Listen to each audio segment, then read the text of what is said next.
Hey guys, we're here in LA where award season happens, as you know, and I'm gonna take you guys through my kit and what I always bring anytime I'm getting a client ready for the red carpet.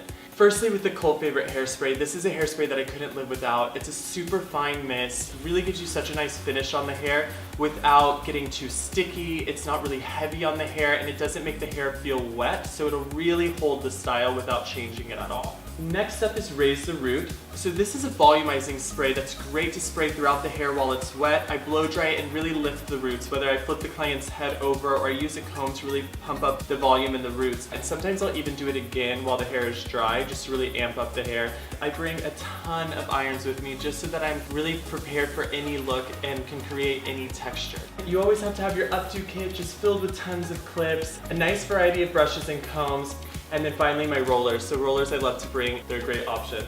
But this is my kit. Thank you guys for tuning in.